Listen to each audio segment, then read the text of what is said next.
League 2 का round 19 जो है वो कल रात से शुरू हुआ। हमारे दिन तो कल रात से शुरू हुआ और काफ़ी देर रात काफ़ी लेट जो है ये मैच स्टार्ट हुआ।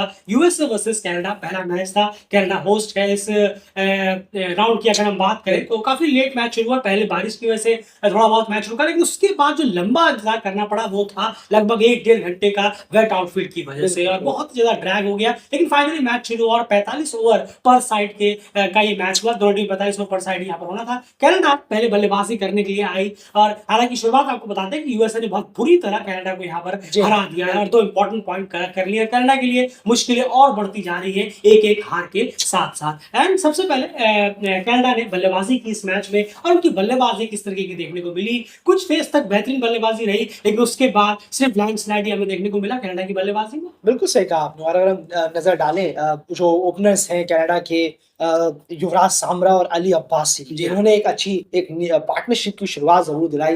एक 77 रनों की पार्टनरशिप इनके बीच में हुई और युवराज सामरा ने 46 रन किया 58 गेंदों में और अच्छे लय में नजर आ रहे थे और लंबा जरूर जाना चाहिए था।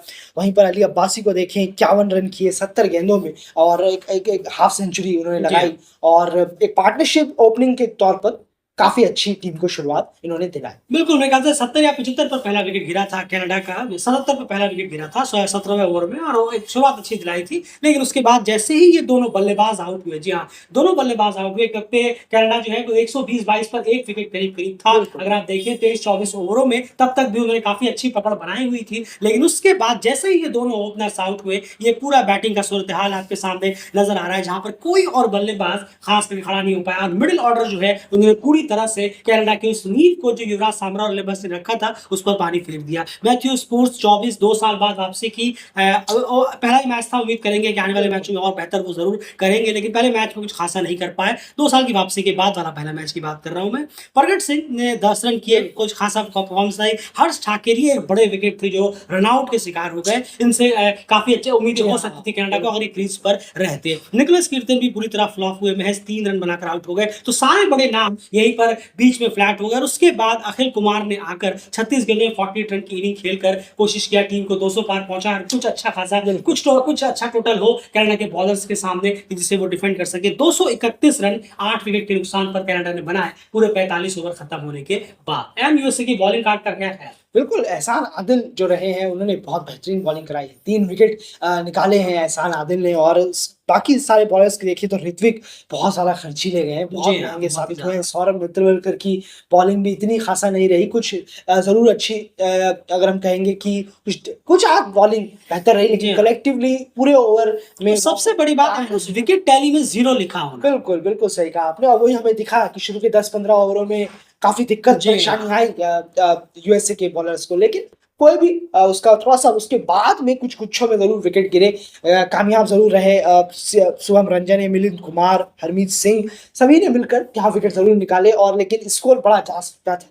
विकेट ज़रूर निकालते रहे, थोड़ी देर में कुछ बल्लेबाजों की गलतियाँ हुई और बॉलर्स ने भी उसका भरपूर फ़ायदा उठाया और 231 तक बांधे रखा, वरना ये स्कोर शायद 300 के बाद जा रहा है। बिल्कुल, विकेट बहुत बेहतरीन थी बल्लेबाजी की। बॉलर ने कोशिश अच्छी यूएसए ने भी दिखाया, लेकिन बॉलर्स ने वापसी अच्छी की। सौरभ थोड़े से खाली हाथ गए कहीं ना कहीं अगर हम बात करें तो। खैर उसके बाद लेकिन फिर भी यूएसए के बॉलर्स ने इतना मेक श्योर किया कि इतने स्कोर तक रोक लिया गया, जो कि डेफिनेटली गेटेबल था यूएसए के बल्लेबाजी को देखते हुए अगर हम बात करें। उसके बाद यूएसए जब चेस करने के लिए यहाँ पर उतरा तो शुरुआत तो खैर उनकी भी इतनी अच्छी नहीं हुई। अगर आप देखें तो 10 ओवर होते होते उन्होंने अपने 2 विकेट गिरा दिए थे पावर प्ले के अंदर लगभग, और वो दोनों विकेट अगर आप बात करें दोनों के दोनों ओपनर्स थे, स्मिथ पटेल और मनांग पटेल। जी हाँ, ये दोनों ही, मनांग पटेल नेपाल में 4 में से 3 मैच मेरे ख्याल से खेले थे। जी हाँ, पहला मैच खेल के वो बाहर हो गए थे, कप्तान भी वो नहीं थे। अब जाकर उन्होंने वापसी की थी, जहां पर वापसी में कुछ खासा नहीं कर पाए। 22 में उन्होंने सिर्फ जोड़े। स्मिथ पटेल भी एलबीडब्ल्यू का शिकार हुए 8 रन पर। तो शुरुआत जो है वो यूएसए के लिए इतनी खासा नहीं रही और दोनों ही ओपनर्स ने अपने विकेट जो है वो जल्दी पावर प्ले के अंदर ही गंवा दिए। लेकिन उसके बाद यहाँ पर स्यान जयसूर्या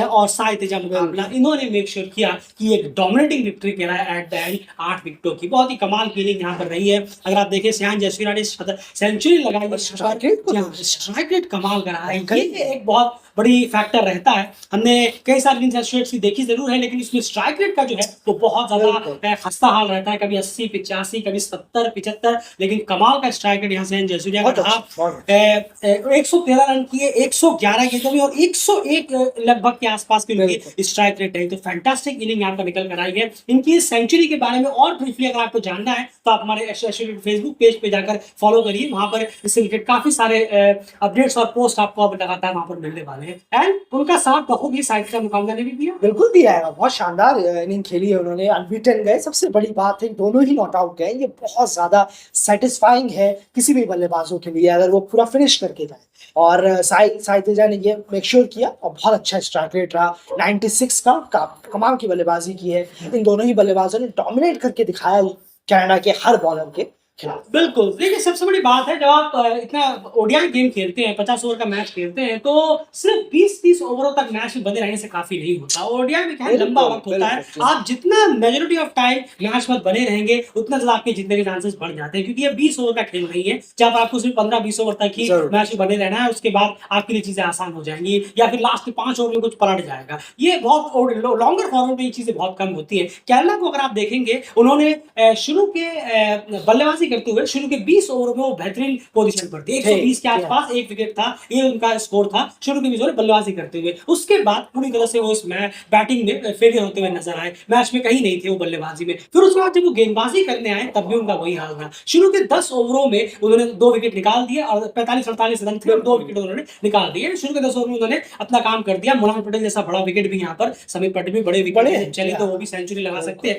तो निकाल दिया। लेकिन उसके बाद फिर पूरी तरह से यूएसए मैच में हावी रहा। तो 90 ओवर का मैच था, सिर्फ 30 ओवर कनाडा मैच में बना रहा, बाकी 60 ओवर यूएसए ने डोमिनेट किया, जो काफी था इस मैच को जीतने के लिए और 2 पॉइंट यूएसए के लिए कलेक्ट करने के लिए। एंड मैं बॉलिंग की बात करना यहाँ भूल गया, कनाडा के बॉलर्स रन्स फिर भी थे, काफी अच्छे खासे थे, 200 प्लस 225 प्लस 231 मेरे ख्याल से थे जी हाँ, 232 रन का टारगेट यहाँ पर उन्हें डिफेंड करना था। अच्छे खासे बॉलर्स के पास थे, लेकिन उन 2 विकेटों के बाद बॉलर्स बेदम क्यों नजर आए? 7 रन जफर भी खाली नहीं। बिल्कुल सही कहा है आपने, बहुत ही बुरा हाल रहा है। 8 बॉलरों का इस्तेमाल किया है और कुछ शायद प्लान या कुछ काम ही नहीं कर रहा था, वर्क नहीं कर रहा था कनाडा के लिए, और जो भी कुछ सोच रहे थे साथ। लेकिन बहुत डिसअपॉइंटिंग परफॉर्मेंस रही है। इस परफॉर्मेंस से सिर्फ 2 विकेट निकालने में कामयाब रहे जाहिद शिरज़ाद, लेकिन खर्चीले वो भी रहे हैं, कुछ खासा नहीं किया है। और साथी बॉलर्स ने बहुत ज्यादा डिसअपॉइंट किया है, बहुत ज्यादा वर्क करना है। इतने टाइम बाद अगर आप मैच खेलेंगे और क्या कियोस होने के बाद अगर आप इस तरीके से खेलेंगे तो कोई